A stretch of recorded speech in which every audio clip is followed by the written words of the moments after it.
Hi and welcome to part 2 in the video series on the WPL 16th scale C14 Toyota Hilux. Before I do any modifications or fit the electronics to this truck, I'm going to build it completely stock per the instructions. The instructions that come are actually pretty small, but fortunately I've got my reading glasses on, and the first stage for me is going to be to sort out the nuts and bolts, because I can't remember how many times I've ended up using the wrong size screws in something and damaging a model in some way or another. So I'll start with that. The truck comes with 5 sizes of screws, so I've dug out a little 5-slot container from the shed, and I'm going to start by putting the screws in there. Having sorted and actually counted up the numbers of nuts and bolts, I was quite surprised to see that it didn't completely match up with the parts list at the beginning. I'm not sure if this is going to be a problem, but one thing that I did notice was that there's a similarity between some of the sizes, and it's certainly worth separating them before you start. Out of interest, they say that there should be 70 of screw number 1. I've actually got 73 of those.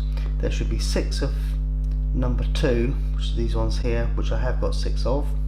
Number 3, it says there should be 10, and number 5 they say should be 8. They're actually quite similar screws, and I seem to have 16 of something, which I'm going to use in both of those. As far as I can tell from the instructions, I only need 16 anyway. And then the number 4 screw, which is the larger one, I've got 6 of those, so I'm going to put those into the container and then we're going to start the build. That's those all in, and I've split the larger size evenly between the size 3 and size 5. So the first stage of the build, which is the installation method of transmission system, as it says at the top here, you're going to need a number of parts. The instructions on the left hand side are showing the front axle, and on the right hand side are showing the rear axle. So I'll just pop the parts out needed. So you've got the 2 front axle halves, 2 rear axle halves,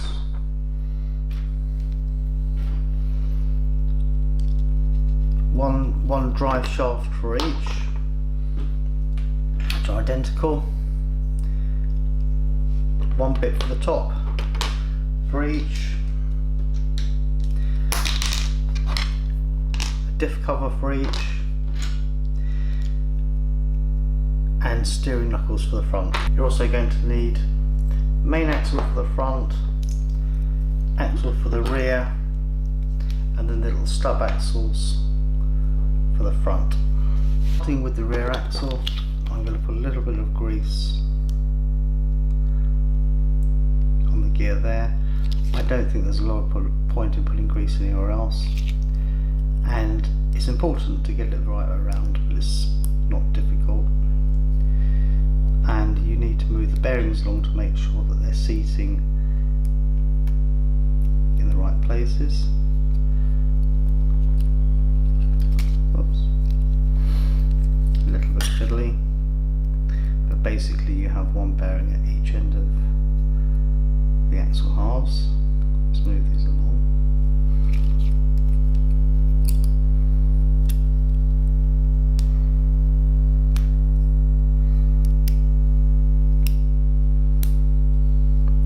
It's all seated in properly, you'll be able to spin it easily enough like that. The next thing to do is to get the other half of the axle. Again, this will only go on one way around,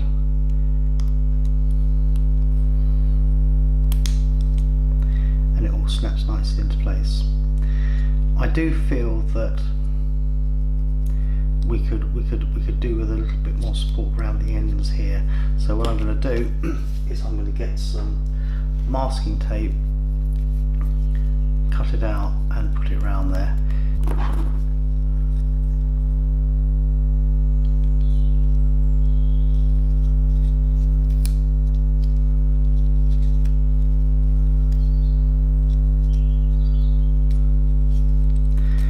I don't think that can do any harm.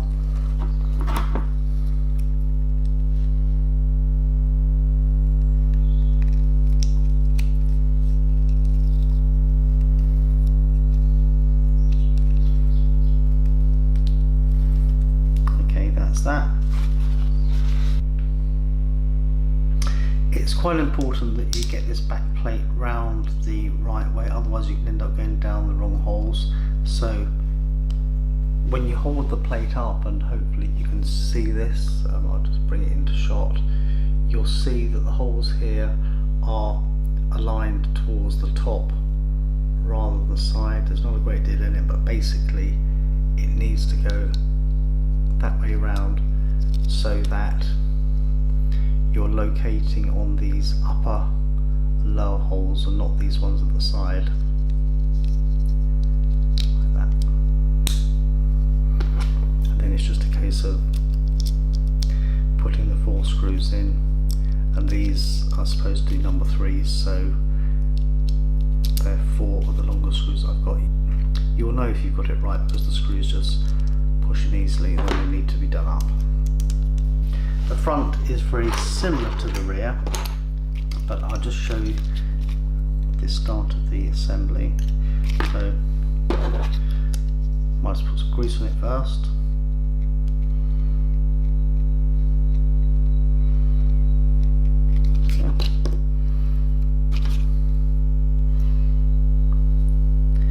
Again, the bearings have to be lined up.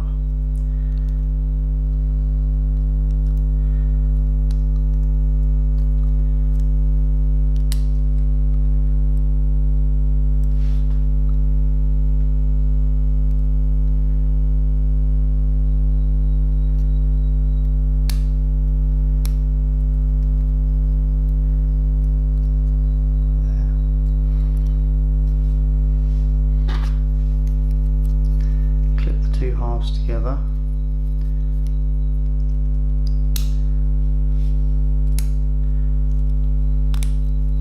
I don't quite have the same urge to put tape round because the screws here are much closer to the end of the axle. So looking at it effectively from the front of the car, you've got the differential towards this side and the gear on that side also.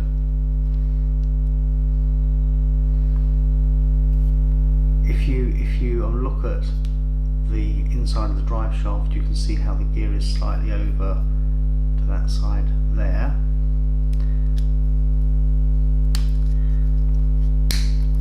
That will push on and clip. You know that it's right when it moves freely, and then the diff cover to line up with these holes at the top, like so. That all pushes together nicely, and then 4 more screws. The next thing to think about will be these parts here.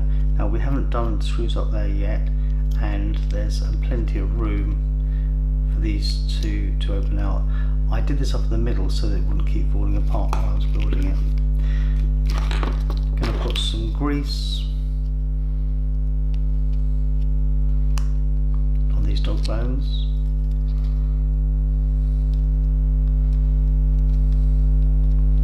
Again, remembering carefully which way round everything is, which is why it's handy having the instructions sitting here underneath. I can see that I'm going to put a drive shaft on there. This seems to be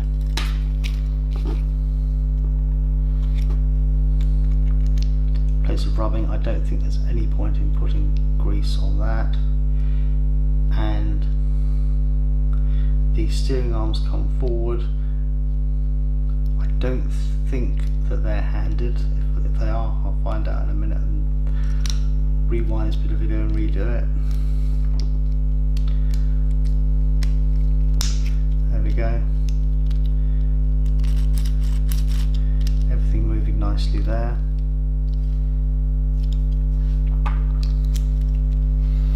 And then similarly on the other side.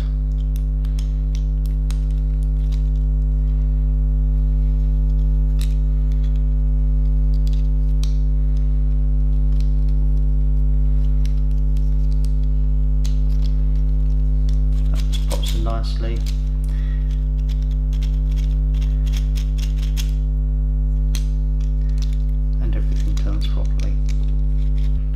Now this next stage, it's really important to keep everything the right way around. I don't know how many times I've put together a radio controlled truck and accidentally reversed one of the axles just to find the front wheels going in one direction and the rear wheels going in another direction. So the front, you need to remember that the pumpkin is on this side towards the right of the car, and on the rear it's towards the left of the car, looking from the back of the car. Okay, a couple more components need to be introduced to the equation, and these are the steering rods, so I'll just pop those there for a moment. The next thing to do is to attach these frames to the top of the axles, like so, and I'll just pop those on, and those are what we use the other long bolts for. In the instructions they're called number 5, they're the same as number 3 in terms of what came. So these 4 will just go through, and the screws go from the top. Just do those up.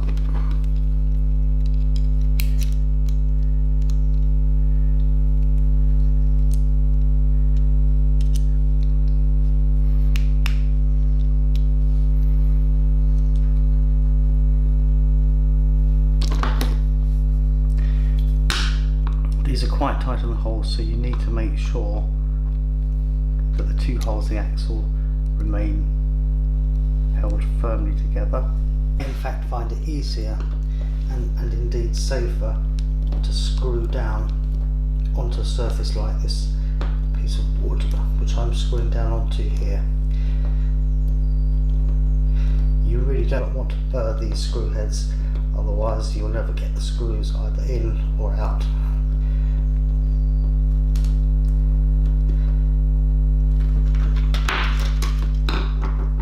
You can tell if you've got the screws in the right amount and the same as each other, because you'll see them sticking out of the bottom here, and it's worth having a quick check round to make sure that all of the screws are sticking out by about the same amount. A quick check at this stage is always worth doing, so if I move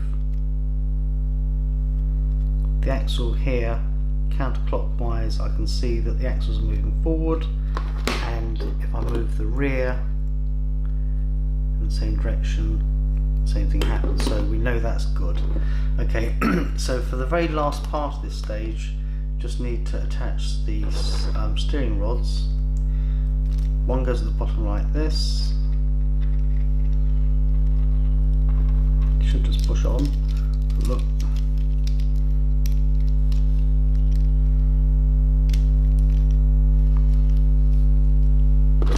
And the one that goes to the servo goes on the top. These are all held on with one of the 73 number 1 screws that came with the kit. So I'll just get those done up.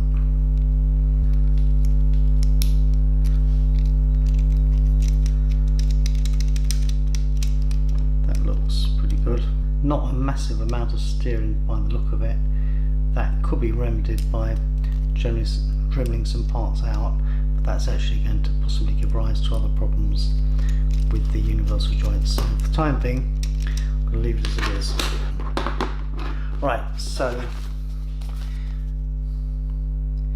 that seems to be page 3 of the instructions, the installation method of transmission system complete. Now we're going to move on to the next stage, which is the installation method of shock eliminator and truck bottom, as it says at the top here. So let's get on with that. For this next section, which is basically putting together the chassis, installing the transmission and 1 or 2 other parts on the chassis. I'm going to start with the shock absorbers.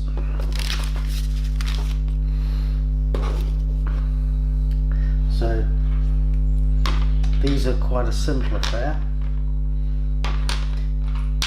Many radio control trucks that I've built, they've been quite a pain, but these seem to be pretty simple. So I'll just get the parts out first.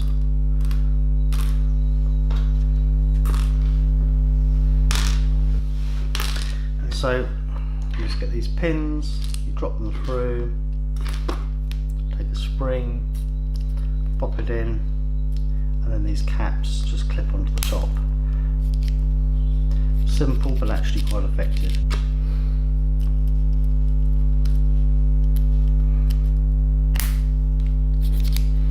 Right.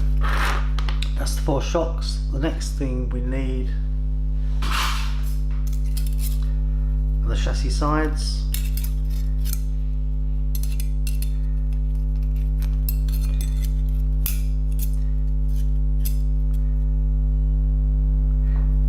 They are left and right handed, so you need to make sure that you get them the right way around. This group of 3 holes goes towards the back, like so, and it's calling for 4 screws. Having had a quick flick through the rest of the instructions, I'm pretty confident that when they don't tell you what the screws are, they're number 1s, so we'll have 4 of those. And then these just simply screw on.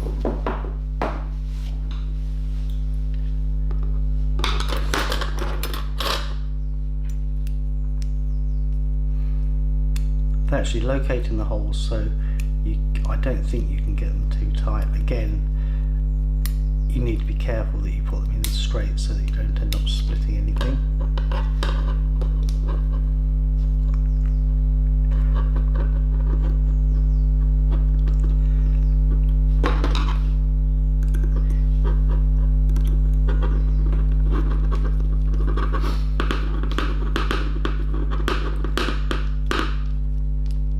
Not too tight.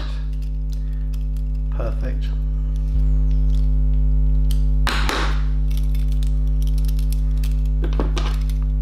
Okay, that's that. I think that the next stage is I'm going to put in the part which joins the 2 halves, which is this, and looking carefully at the instructions, it would seem to be that way around with a slot facing the front here, and that's going to neatly line up with the 3 holes made for it. And they seem to be instructing to put screws into the 2 end holes, not the one here in the middle. Again, we're assuming number 1 size screws. If anything is different in this video to what I'm saying, I'll be putting comments in writing on the front of the video. For the next part, I think I'm going to put in the cross member at the back of the truck. I really do think that this is the kind of build that's worth taking your time doing and enjoying.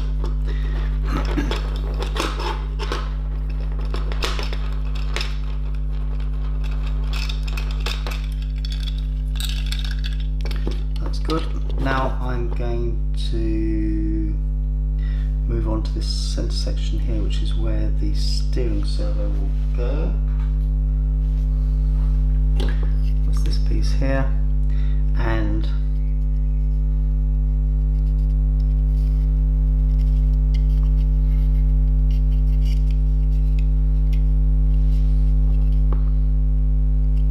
looking at the instructions, you've got a square hole here and a round one here, which would be, I guess, on the ready to run version, your steering centering hole, and this here looks like a place for a switch. So when I come to mount my speed controller, I'm going to try and find a switch that will match up to that hole.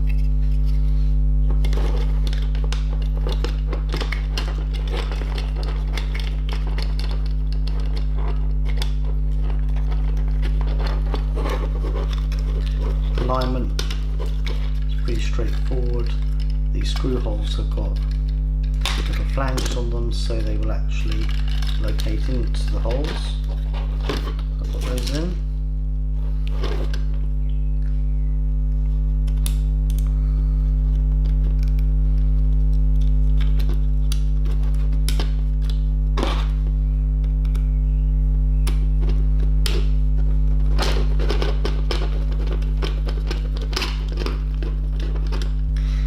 suggesting that I put this part on here next and install the servo.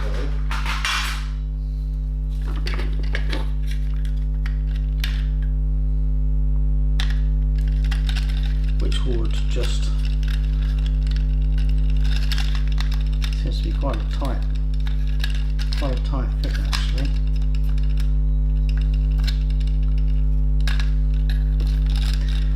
It's supposed to slide into a slot there, that's it. So that's where this servo will go. And you can get a screwdriver onto it, so I will leave the servo in here for now, but this is going to have to come off later when I install the rest of the electronics and figure out where to put the speed controller. This piece here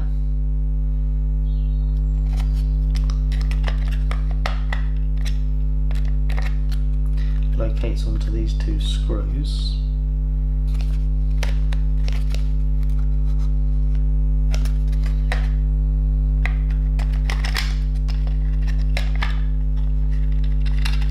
Like so, and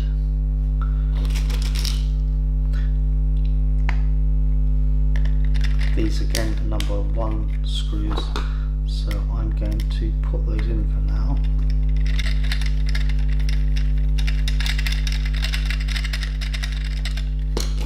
This, as I said, this will obviously have to come off, but I'm quite encouraged by the fact that there's a whole load of space in there, more than enough room for the speed controller that I'm thinking of using, so that's good.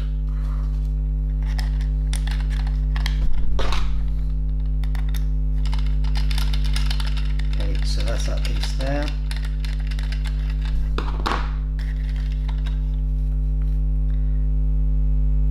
They tell you to put on the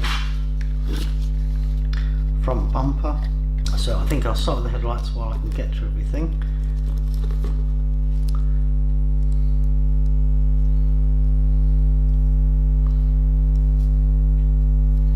And they are certainly handed, so you need to get them the right way around, and they are just a push fit. It's quite nice. Maybe they need a little bit more orange paint. If they do, I'll just use the Tamiya indicator paint, which is readily available. That clips in nicely.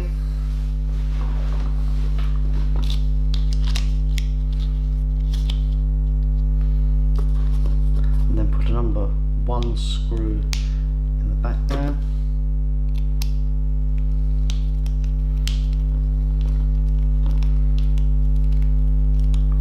Definitely don't want to do that up too tightly, but tight enough so it's not flopping around.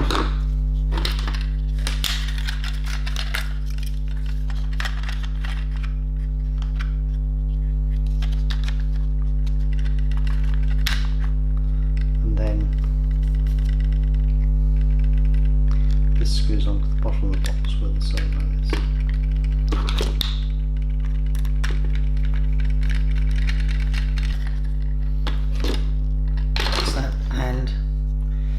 That. Oh no, just one more thing. We need to put the transmission in, but before we do, I think I'll add the motor. Might as well put a bit of grease on that, because I'm not sure how easy it'll be to pull out. There we go. It'll just spread itself around the gear train, and I don't think it really matters which way up this goes. You just slide it in, I expect. See? Actually, it's a little bit tight to slide in because in the first place it rubs on the drive shaft coming out. So just get that pushed in. It takes quite a bit of pressure to do this, so I do not think it's coming out. Oh, that's it. I guess it sticks out a long way because it's a longer motor than the standard one, but it does just miss the drive shaft. I don't know if this is internally suppressive capacitors or not. If it isn't, and the servo starts jumping around when I use the radio control, then I have to put some on, but I'm going to reserve judgment on that rather than just install it on spec. And with the motor facing rearwards, this drops in there, and it looks as if it just needs a couple of screws to hold it in. Once again, assuming our good friend the number 1 screw.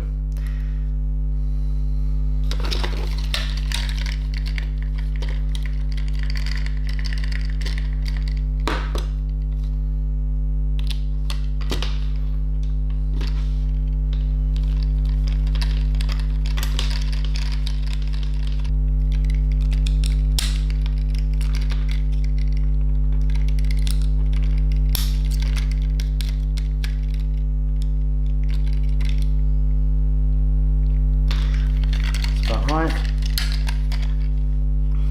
and that completes the end of this stage of the instructions. So that was stage 4.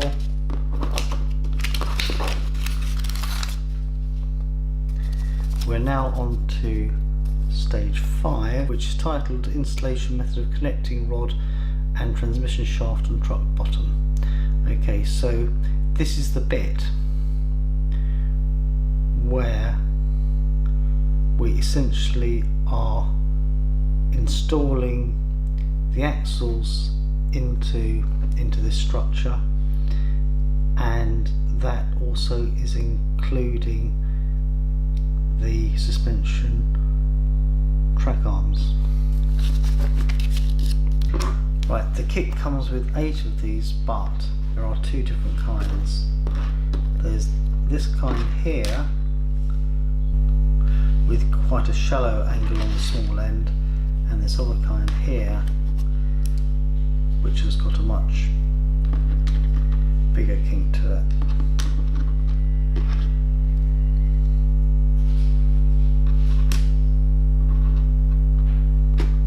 Interestingly, they seem to have supplied a spare one of the more angled ones. I guess that's in case you break something.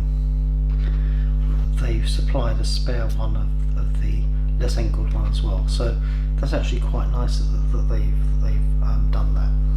So I'm going to start by installing those onto the axles, and I'm going to start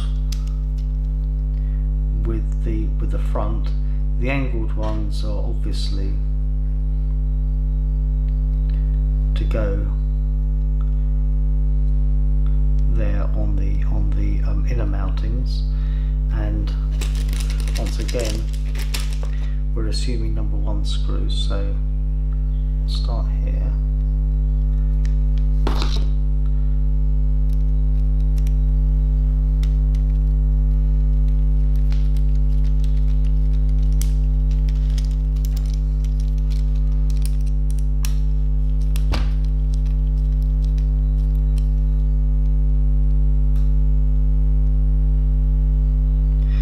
Done it up until it's a little bit stiff, and then I'm just going to back off a tiny smidge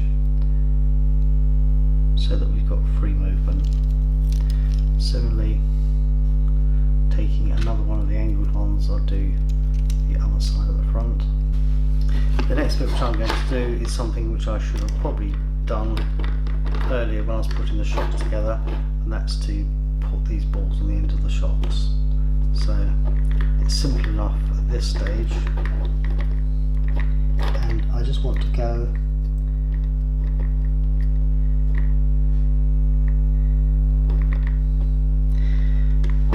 until I can't see the thread anymore, and I'm using a pair of pliers so I can see the sort of gap I've got. So the gap there is about 3mm, and as long as I do it the same on each of them, we should be okay.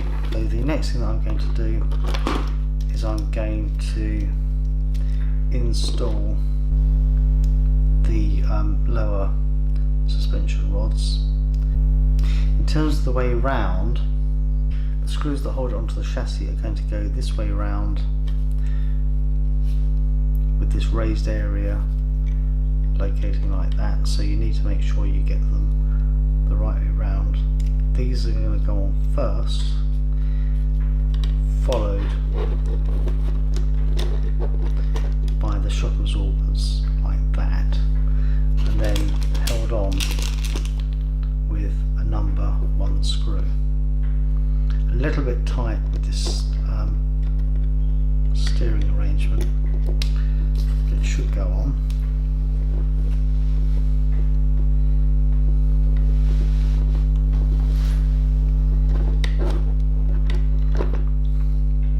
This is the point at which you could possibly do with another pair of hands, to be honest.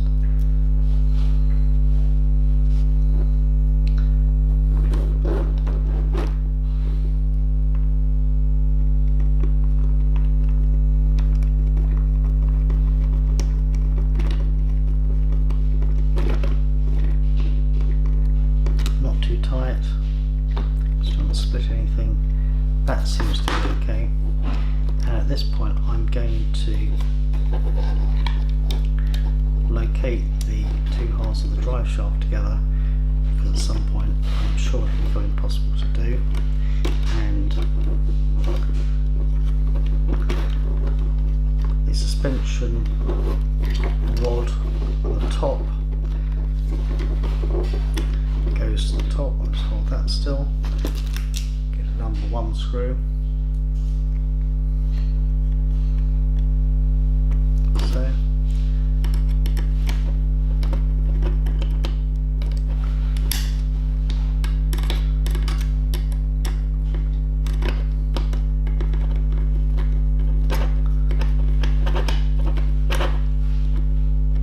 Not too tight. Then I'll put this one here.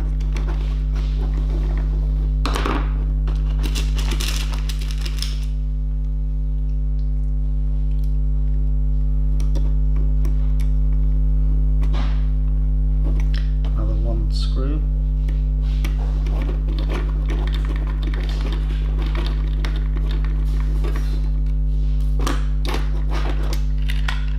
A bit round to make sure that the drive shaft is still locating.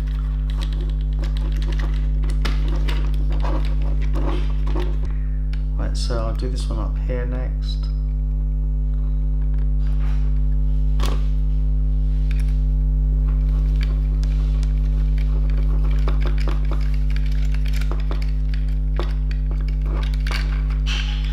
Back it up a little bit, that was a little bit tight. Just make sure that it's all moving freely.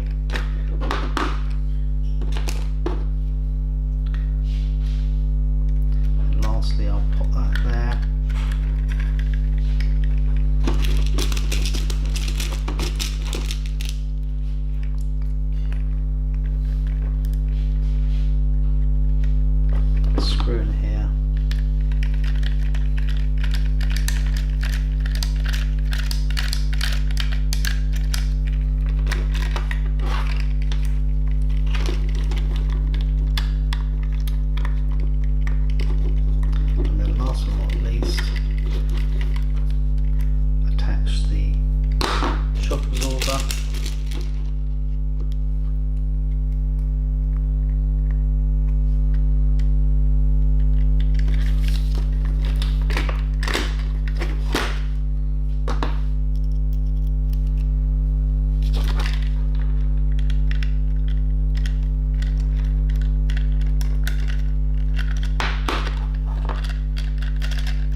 Right, the rear end is going to be almost exactly the same as the front, so I shan't film that, I'll just do that quickly. Right, so we have both ends done and it's all looking pretty good, and that I think completes page 5 of the instructions.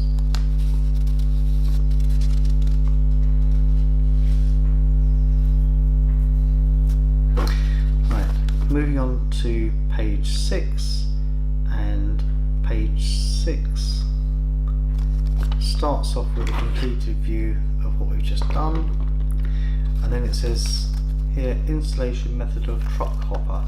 So I guess that this is the truck bed at the back.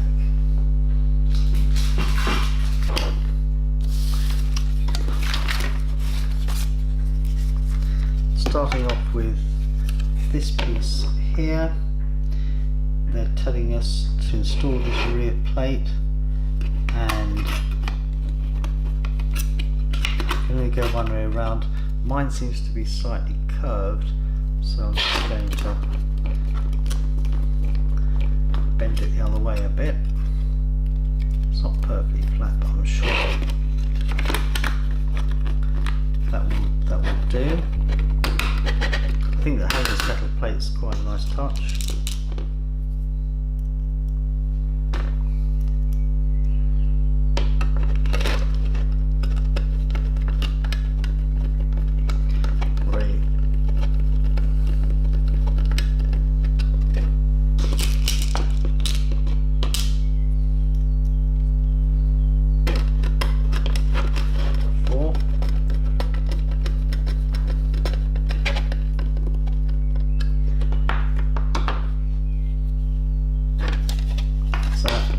Telling us to put a tar on there, so tar wheel.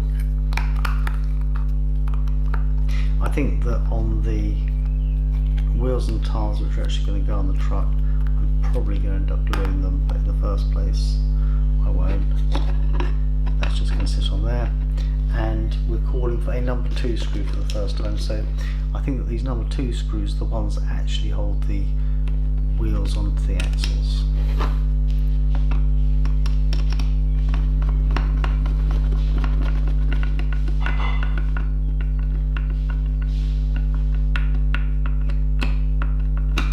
Doesn't need to be terribly tight since he's spinning the hole there a bit. That's fine. Okay, so that's page 6 of the instructions done.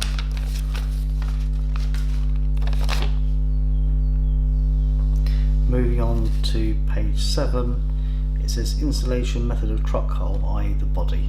So we'll do that next. First thing to do is to take this back piece, and it actually slides in on the inside like so, and locates on the 2 protrusions there. Then the back window goes in, and that just slides in like that, and is asking us to put a couple of screws in, and those are the 2 here securing the window and the rear, and they are number 1 screws, and they're actually labelled number 1 in the instructions, so that's good. Screw those up.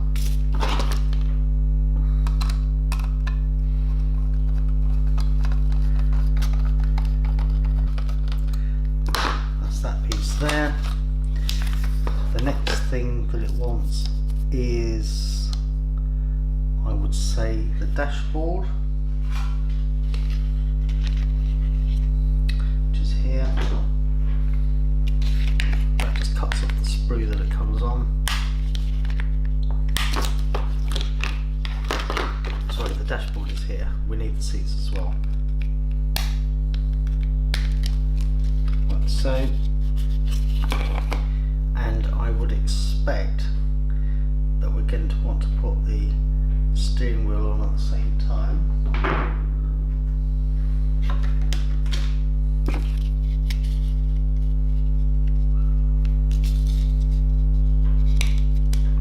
push on. It's actually quite a nice tight fit. That's going to go there. I guess you could put a dashboard in there if you wanted to and paint this.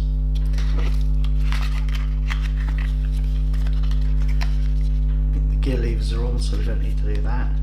This looks as if it clips in, like so. It does.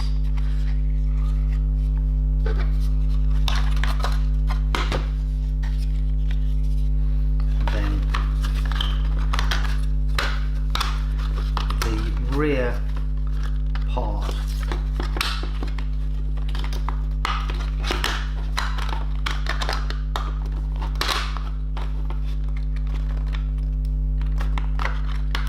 clips like so, and then you can get your fingers in through the steering wheel, sorry, in through the windows, and that's just going to clip on here.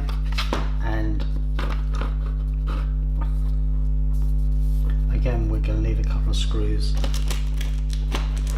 which we're going to use number 1s for.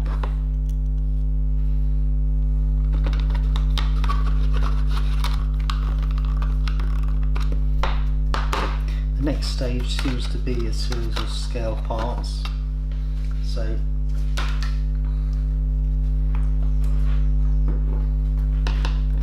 mirrors,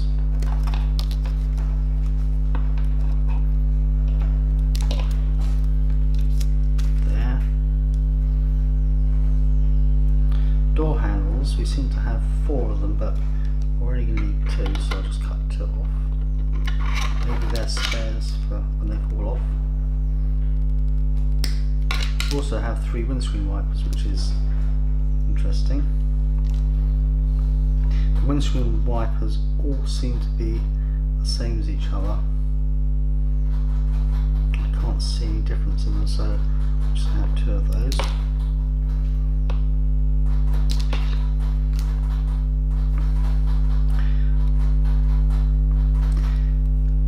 I think that this part here, I don't think it's intended to go on the servo. It might be. I'll chop it off and we'll have a look later. We'll do the electronics. A couple of side steps.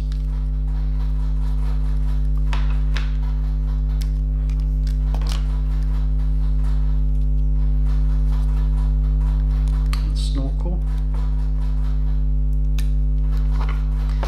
And I did spot the bits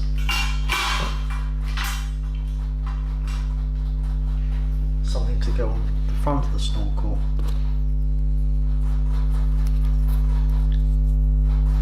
which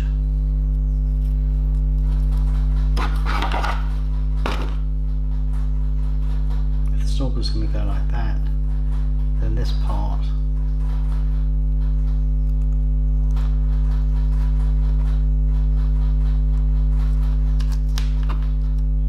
stay level.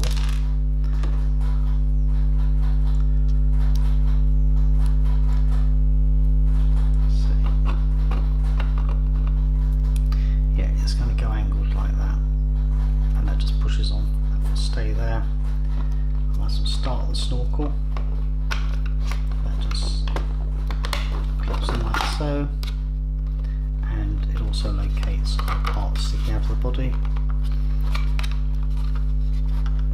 I think that looks good.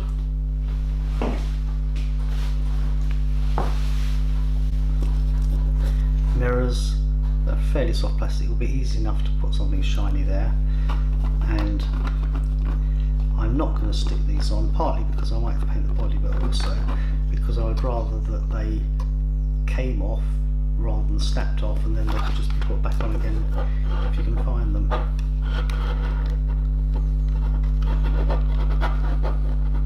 Door handles, they're a nice scale touch, and it's quite nice that they're a different colour to the body as well.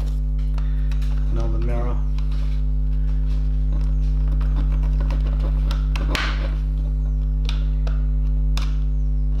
Quite a nice fit. Another door handle.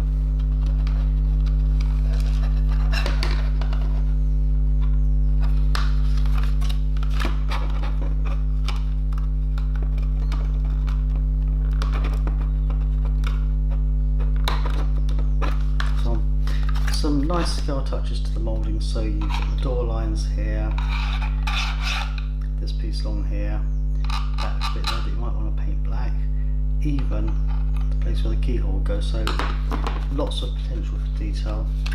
This here seems to be painted on, so a bit of light sanding, and if you were to spray you wouldn't see anything there. You don't need to peel a stick off either. It does come with the front indicators. I'm quite glad to see that they put very deep locating pins there, so these aren't likely to fall off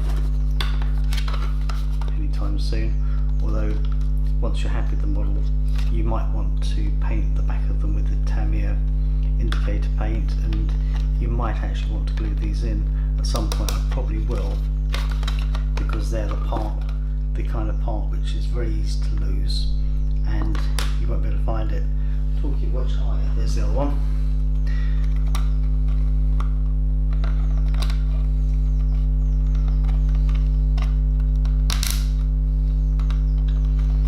Nice tight fit, good. Okay. Windscreen wipers. They can only really go one way around. Again, nice and deep.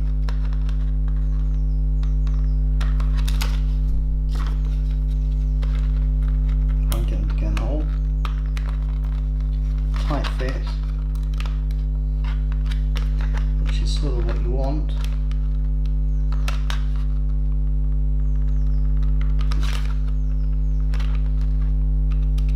It's fine.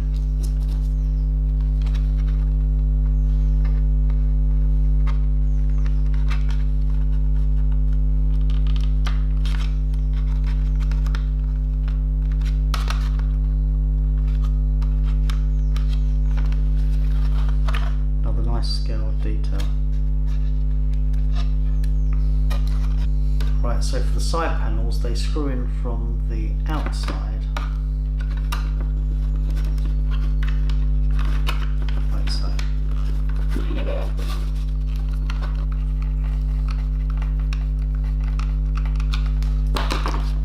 Okay, so that seems to be everything on page 7 for the front cab. Almost there. We're on page 8 now, which is the last page of the instructions, and this is where everything gets put together. So I'm going to start up here with the searchlight and frame. So you have the frame, which seems to go that way around.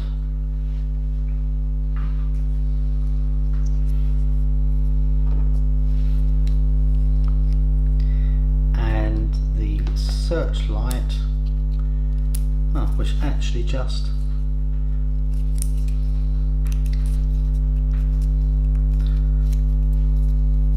goes onto it, and as I said in the other video, it looks as if you could probably put LEDs in here without too much trouble.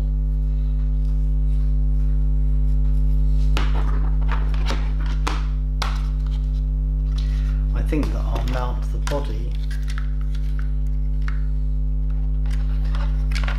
chassis next, and the way that this all works, and hopefully you can see it in the video,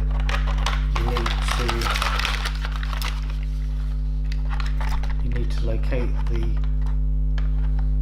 front first, which is here, and if you look there are little places where it matches up, and that will be these 2 screws here. Then there'll be a couple of further screws at the back, and they are all number 1 screws. Actually, putting these screws in very loosely to start might actually be a help, so let's try that. So, a couple of turns there.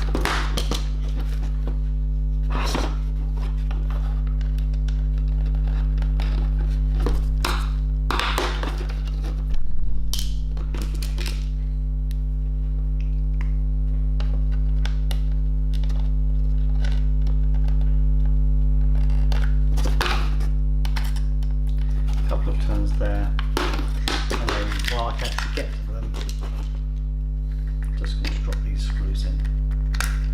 1, 2. Let's see if that makes it any easier.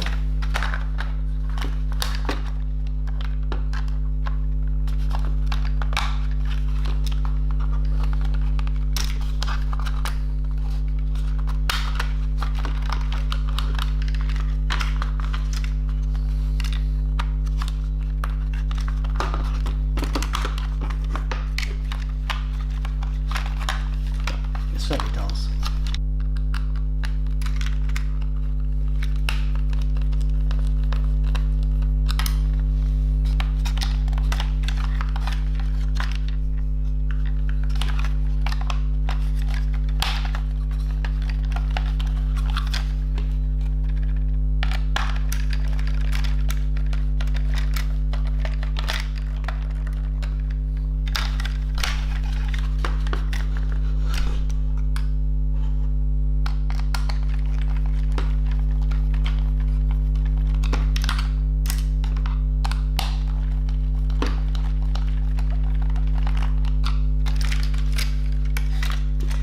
Good.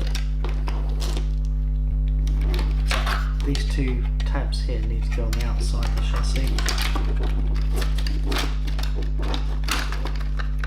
that just slides in with the body actually sitting underneath, I would say. Yep. So the body sits on, the little tabs on the body here go underneath this rear bed.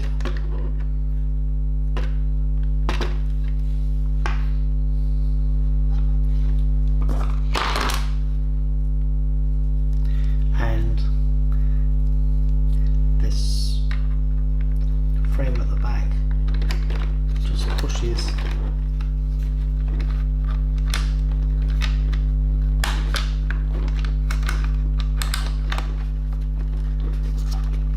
into place, sitting over the little red ledge coming out of the back, and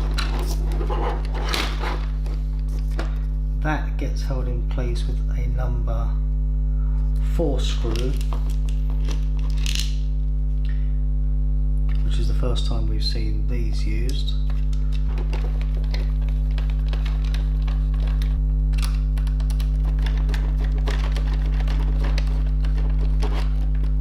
So obviously this is all going to have to come off when I do the electronics, but in the first place I just want to get the thing together. We have another number 4 screw which actually goes inside.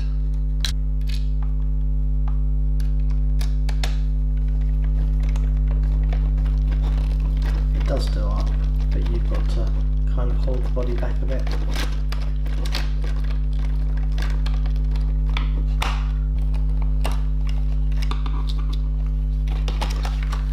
Right, there's one more screw to do at the back here. I've tried a number 1 and a number 4, and I seem to have enough of the number 2s, the ones which are meant for the wheels, so I'm just going to see if that fits in here. It seems to go up the hole okay, and it seems to bite.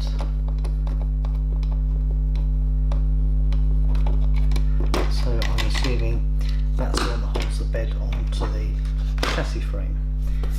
Right, all that remains to be done now for the stock build is to pop the wheels and the tyres on, so let's just do those. These I think are going to end up being glued. I might even try and find some foams around for them. The wheels come with a hole here, so if I was to glue the tyres on, I'd probably want to seal that up with tape so that we didn't get water in the tyres and start rotting anything. That's assuming, of course, I'm going to be driving in water, which I probably am. So that's that. The screws to hold these on are going to be the long-awaited number 2s.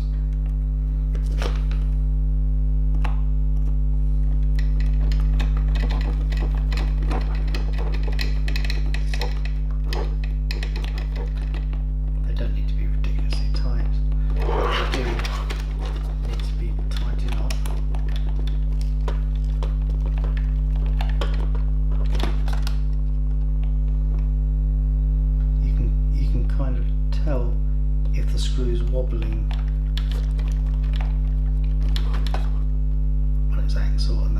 that's fine.